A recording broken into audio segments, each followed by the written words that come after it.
Hello family, আজকে হচ্ছে রবিবার। আর সকাল থেকে সেরকম কোনো তাড়াহুড়ো নেই। আর এখন মোটামুটি ওই 11টা থেকে 11:15 মতো বাজে। প্রতিদিন এই সময়টা আমি রুহিকে একটু ফল খাওয়ানোর চেষ্টা করি। এবার আজকে দিয়েছি হচ্ছে আপেল, কারণ ওকে আমি এখনও অবধি আপেল, তার সঙ্গে পাকা পেঁপে আর তার সঙ্গে মুসুম্বি আর কলা, এই 4টে ফল ট্রাই করিয়েছি। তার মধ্যে ও সবথেকে ভালো খেয়েছে হচ্ছে আপেল, আর সবথেকে বাজে খেয়েছে হচ্ছে পাকা পেঁপে। ওটা একদমই মুখে নিতে চাইনি। ম্যাডাম এখন আপেল খেতে খেতে হইচইতে রক্ত কি না, রক্ত ফলক না, রক্ত ফলক দেখছে।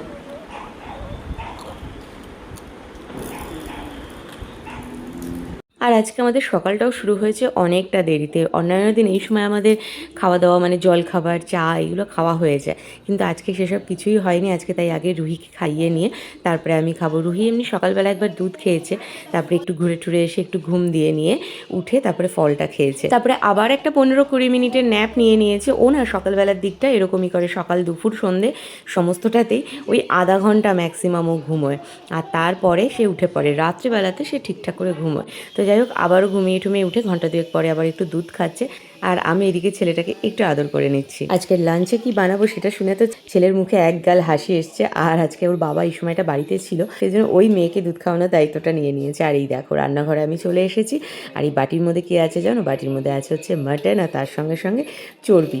দুটো দিয়েই দুটো আলাদা আলাদা পদ হবে, সেটা কি পরে দেখাচ্ছি তোমাদের। আর সেই সঙ্গে একটা লাউও নিয়ে এসছে ওর বাবা, ছোটোখাটো সাইজে। তবে এইটা আর আজকে করবো না, এটা রাখা থাকবে।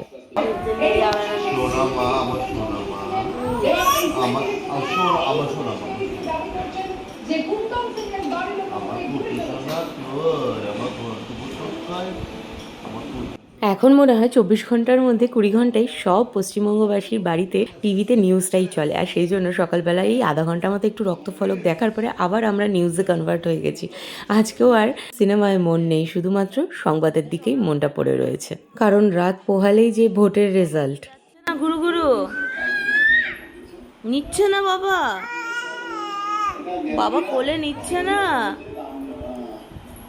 হ্যাঁ কোথায় যাবে? এ বাবা একটুও কোলে নিচ্ছে না। তুমি তুমি আরো বকো, আরো বকো, ভয় পেয়ে কোলে নিয়ে নেবে। বকো, জোরে বকো, জোরে। বাবা ভয় পাচ্ছে না তো তোমাকে। ভয় দেখিয়ে দাও, ভয় দেখিয়ে দাও মামা, ভয় দেখিয়ে দাও মামা, ভয় দেখিয়ে দাও।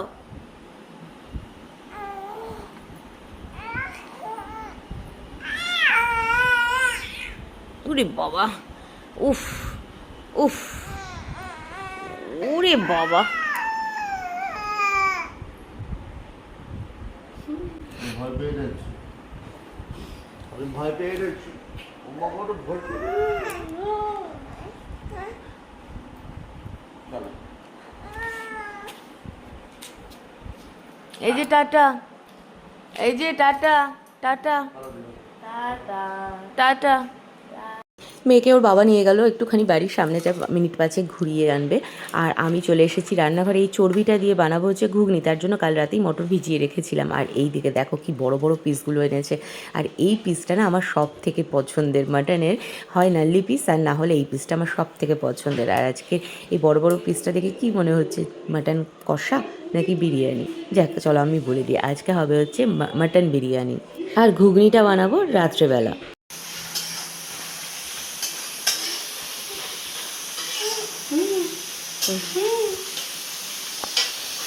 আমাদের মায়েদের কি সমস্যা বোঝো, মানে আমরা হলাম দশভুজা। দশভুজা না হয় উপায়ও নেই। এই যে রান্না করতে করতে এখন তাকে ধরতে হচ্ছে, কারণ হলো বাড়িতে আর অন্য কেউ নেই, শুধু ওর দাদা আছে। এবার তার অনেকক্ষণ মানে প্রায় 15-20 মিনিট দাদার সাথে খেলেছে, কিন্তু এখন তিনি আর দাদার কাছে থাকবে না। দাদা নিয়ে ঘোরাচ্ছে হবে না, খেলছে হবে না, কি না তিনি তার মায়ের কোলে উঠবে। এই যে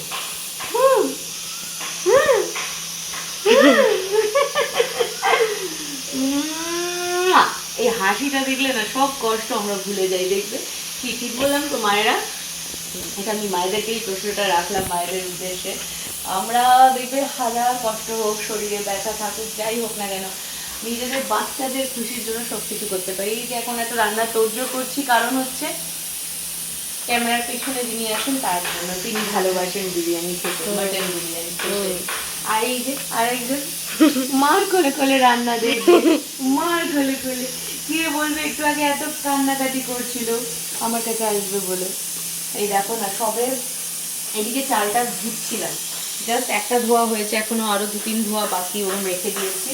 এদিকে পেঁয়াজ কেটে জাস্ট বেরেস্তাটা বসিয়েছি। এই যে একবার হয়েছে এখানে, আর একবার এই যে হচ্ছে, এখনো হবে, আরো আলুটা ভাজা হয়েছে। আর এখানে হচ্ছে যে চর্বি দিয়ে যে ঘুগনি করবো, সেই ঘুগনির মটরটা সেদ্ধ হচ্ছে। তো ইন দি মিন টাইম তিনি আমার কোলে উঠে গেছেন।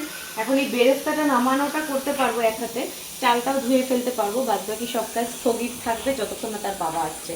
তার বাবা গেছে তার দুধ, ডাইপার এগুলো নিয়ে আসতে। না হলে পরে সোনু না থাকলে ওর বাবা মোটামুটি বাড়িতে থাকে, কারণ একে ধরতে লাগে তো, আমাকে কোনো কাজ করতে দেবে না, এবং কোলে কোলে ঘুরু ঘুরু করবে, কোলে কোলে ঘুরু ঘুরু করবে, কোলে কোলে। তো বাবা আস্তে আস্তে মেয়েগুলো হয়ে গেলে পরে, বাবা যদি নাও আসে, ওকে স্নানটা করিয়ে দেবো, কারণ তার না আবার ঠিক টাইমে স্নান করা লাগে, মানে এখন 11টা 10 বাজে ঘড়ির কাটায়। এগুলো নামিয়ে নিয়ে, মানে বেরেস্তাটা নামিয়ে নিয়ে স্নানটা করিয়ে দেবো সেই ফাঁকে। তো এই যে ছুটকু বুড়ি, তুমি বিরিয়ানি খাবে, বিরিয়ানি খাবে, বিরিয়ানি খাবো, চটকু পুটকু করবে, চটকু করবে। ওদিকে রান্না বান্না বন্ধ রেখে আপাতত তাকে স্নান করাতে চলে এসেছি। তো তার আগে তেলটা ভালো করে মাখিয়ে নিচ্ছি, ওর বাবা আসবে তারপরে আবার রান্নাঘরে যাব, কারণ এখন যে কাজগুলো করতে হবে সেগুলো ওকে হাতে নিয়ে বা কোলে নিয়ে করা সম্ভব নয়, তাকে রেখেই করতে হবে। আর ও দাদার কাছে থাকতেই চাইছে না, শুধু আমার কাছে আসবে, আর এরকমই করতে থাকে। ও জেগে থাকলেও আমাকে কোনো কাজ করতে দেয় না, আর ঘুমিয়ে থাকলেও 2 মিনিট পর পর তার মাকে চাই। তো যাই হোক, চলো এবার ভালো করে তেলটা মাখিয়ে নিই। তবে স্নান করতে মেয়ে আমার ভীষণ পছন্দ করে, আর খুব ভালো মতো বোঝে এই যে তেলটা মাখছে এরপরেই সে স্নানটা করবে, তাই তেল মাখতে প্রথম দিকে না চাইলেও এখন কিন্তু তেল মাখতে খুব পছন্দ করে, তেল মালিশটা। আর ওর কেন জানি না কানের মধ্যে হাত দিয়ে কোনো রকম কোনো অ্যাক্টিভিটি খুব পছন্দ করে, কানে সুরসুরি দেওয়া, কান চুলকে দেওয়া, কানে তেল দিয়ে দেওয়া, কান মুছিয়ে দেওয়া, সমস্তটাই খুব পছন্দ করে।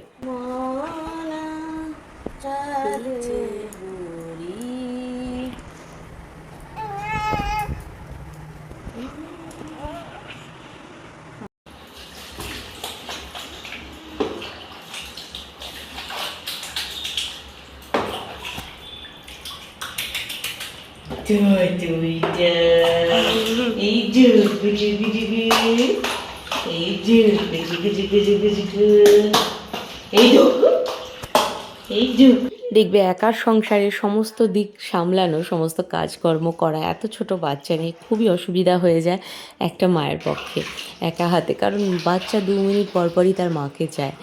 তবে আমার ক্ষেত্রে তাও একটু সুবিধা আছে, রিও এখন অনেকটাই বড়, রিও বুনুটাকে একটু দেখভাল করতে পারে, কিন্তু বুনুটাই দুষ্টু যে ও দাদার কাছে সারাক্ষণ থাকতে চায় না, খানিক্ষণ পরপরই ও বড় কাউকে খোঁজে, মানে মা অথবা বাবা এরম কাউকে খোঁজে। আর দেবাবুও যথেষ্ট মানে চেষ্টা করে নিজের বাইরের কাজ সামলিয়ে বাড়িতে যতটা সময় দেওয়া যায়, না হলে আরও যে কত অসুবিধা হতো তা আর বলার নয়। আর তাছাড়া জানো তো এখন এই পুচকুর জন্য সেইভাবে বাড়িঘর গুছিয়ে রাখতে পারি না, অগোছালো হয়ে থাকে। তবে আবার ভাবি এই তো কিছুদিন তারপরে তো পুচকুটা দেখতে দেখতে বড় হয়ে যাবে, তখন ওর ছোটোবেলাটা আমি মিস করব। তাই এখন আগে এইদিকেই বেশি ফোকাস করি, ঘর তো সারা জীবন গোছানো যাবে, কারণ রিও যেহেতু বড় হয়ে গেছে, তো রিওকে দেখে বুঝি রিওর ছোটোবেলাটা কতটা মিস করি। দেখো ঘড়ির কাঁটায় 1টা বাজতে যায়, কখন রান্না করব জানি না, কারণ এই ম্যাডাম স্নানের সঙ্গে সঙ্গে ঘুম চায়, তো তাকে ঘুম পাড়িয়েছি, কিন্তু যেই না শুয়ে আমি রান্নাঘরে যাব বলে তোড়জোড় করেছি, তিনি আবার উঠে পড়েছেন। আর এই যে উঠেছেন, ব্যাস, যতক্ষণ না তার বাবা এসেছে সে থামেনি, কনস্ট্যান্ট আমাকে আটকেই রেখেছে। তাই প্রায় 1:30টা নাগাদ ওর বাবা যখন বাড়ি ফেরে, তারপরে আমি যাই রান্নাঘরে বিরিয়ানি বানাতে। তার মানে বুঝতে পারছো তো বিরিয়ানি কখন নামবে আর কখন বাড়ির সবাই খাবে। কিন্তু ওই যে পুচকে থাকলে এই সমস্ত ব্যাপারে অ্যাডজাস্ট করতে হয়। আর মিথ্যা কথা বলবো না, রিও তার বুনুকে এত ভালোবাসে যে সব সময় সব পরিস্থিতিতে কোঅপারেট করে। যাই হোক, এরপরে আর সেরকম ভিডিও ক্লিপ নিতে পারিনি, মাঝখানে রান্না স্নান সমস্ত কিছু হয়ে গেছে। আর এরপরে আমি চলে এসেছি লাঞ্চ থালি রেডি করতে, আর সেইটারই ভিডিও ক্লিপ নিয়েছিলাম। এই দেখো বিরিয়ানিটা জাস্ট অসাম হয়েছিল, এত তাড়াহুড়োর মধ্যে করেছি কিন্তু তাও দারুণ হয়েছিল খেতে। আর দেখবে আমরা যখন বেশি মানে জুত করে পরিপাটি করে কোনো রান্না করি তার যত না স্বাদ হয়, অগোছালো রান্নার স্বাদ কিন্তু অনেক বেশি হয়। তো যাই হোক, রিওই এখন ভিডিওটা তুলে দিচ্ছিল, আর রিওর জন্যই আমি প্লেটটা গোছাচ্ছিলাম। দেবাবু গেছে স্নান করতে, রিওকে খেতে বসিয়ে দেবো, তারপরে গিয়ে আমি আর ওর বাবা খাবো। কারণ দুজনে একসাথে খেতে পারবো না, যদি পুচকু ঘুম থেকে আবারও উঠে যায় তাহলে ওকে কে দেখবে। হ্যাঁ, এর মাঝে ওর বাবা ওকে ঘুমটা পাড়িয়ে দিয়েছে। এদিকে শুধু কিন্তু বিরিয়ানি নয়, তার সঙ্গে এদিকে স্যালাডও রয়েছে, আর তার সাথে গ্রিন চাটনিও করেছিলাম ধনেপাতা টক দই দিয়ে। আচ্ছা, তোমাদের যদি বিরিয়ানির রেসিপিটা লাগে, মানে এই যে প্রেশার কুকারে এরকম ঝরঝরে সুন্দর বিরিয়ানি কিভাবে করা যায় সেটার রেসিপি যদি লাগে, অবশ্যই কমেন্ট করো আমাকে, তাহলে আমি অবশ্যই এর পরের দিন তোমাদের সাথে রেসিপিটাও শেয়ার করে দেবো। কি এসছে? আজকে কোনো পার্সেল আসার কথা ছিল না, এটা এসেছে তাই একটু অবাক হয়েছে। আর একটা নয়, এখানে 3খানা রয়েছে, সন্ধ্যাবেলা নিয়ে এসছে, তাই একটু অবাক হচ্ছিলাম। কিন্তু তারপরে নামের জায়গায় রিও দে, রুহি দে, এগুলো দেখে বুঝতে পারলাম যে এগুলো গিফট এসছে ওদের জন্য। আর এইদিকে সন্ধ্যাবেলা আবার সান্ধ্য ভ্রমণে বেরোনোর জন্য ম্যাডাম একটুখানি খিটিমিটি শুরু করেছেন, আর তার বাবা তাকে সুন্দর করে পাউডার টাউডার লাগিয়ে আরেকটা জামা পরানোর দায়িত্ব নিয়েছেন। আর মেয়ে তো এদিকে চিৎকার করে যাচ্ছে, বাবাও বুঝতে পারছে যে মায়ের কতটা যুদ্ধ করতে হয় তাহলে এই পুচকুটাকে সামলাতে। এদিকে দেখো না, আবার আয়ায় চাঁদ মামা করে টিপও পরাতে নিয়েছে, কিন্তু মেয়ে তো কেঁদে কেটে অস্থির, কারণ সে বাবার সাথে এখন ঘুরতে যাবে। এইদিকে দেখো, বলতে বলতে আরও একটা পার্সেল চলে এসছে, আর এটা ইয়া বড় সাইজ, আর ওয়েটিও আছে। রিও বলছে মামা এটা কত ভার দেখো। নাম দেখে বুঝলাম যে হ্যাঁ, এটাও গিফট আইটেমই এসেছে। তবে এইগুলো সব না আজ আর খুলবো না, কালকে খুলবো, তোমাদের সাথেও শেয়ার করব, আমরাও দেখব। এক মিমি ভালোবেসে রিও আর রুহির জন্য অনেক গিফট পাঠিয়েছে। রুহির জন্য তো ছিল, এখন রিওর জন্য। আর সব থেকে বড় কথা কি, মানে আনএক্সপেক্টেড এগুলো। এদিকে এখন রাতের খাবারে তোড়জোড় করতে চলে এসেছি। এই যে ঘুগনি, তোমাদের সাথে তো সকালবেলা শেয়ারই করেছিলাম, সেই চর্বিটাকেও সকাল মানে দুপুরবেলাতেই আমি সেদ্ধ করে রেখে দিয়েছিলাম, মটরটাকেও সেদ্ধ করে রেখে দিয়েছিলাম। এখন সবগুলোকে জাস্ট অ্যাসেম্বল করা। এদিকে এখন যে চর্বিটা ছিল সেটাকে মশলা দিয়ে খুব ভালো করে কষিয়ে টষিয়ে নিয়ে মটরটা অ্যাড করলেই ঘুগনি রেডি হয়ে যাবে। দেবাবুর এটা ভীষণ পছন্দের, কিন্তু সে যেহেতু রাতে ডিনার স্কিপ করে, তাই আজকে শুধুমাত্র ঘুগনিটা খাবে, কালকে সকালবেলা বসে রুটি দিয়ে ঘুগনি খাবে।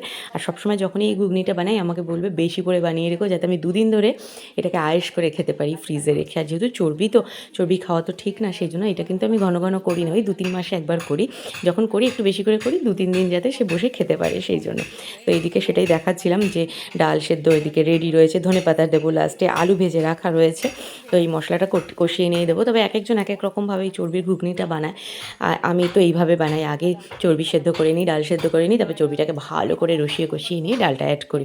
তোমরা কীভাবে বানাও অবশ্যই কমেন্ট করো। আর কারা কারা এই চর্বির ঘুগনি খেতে পছন্দ করো আমার বরের মতো, অবশ্যই বলো। কিন্তু আমি একদমই খাই না, আমি আমার জন্য আলাদা করে নিরামিষে একটু ঘুগনি বানিয়ে নেব, যেটাতে একটুও তেল পড়বে না আর মশলাও খুবই সামান্য পড়বে, সেটাও কিন্তু দারুণ লাগে খেতে। যদি সেই রেসিপিটাও দেখতে হয় অবশ্যই কমেন্ট করো, অবশ্যই তোমাদের সাথে শেয়ার করব।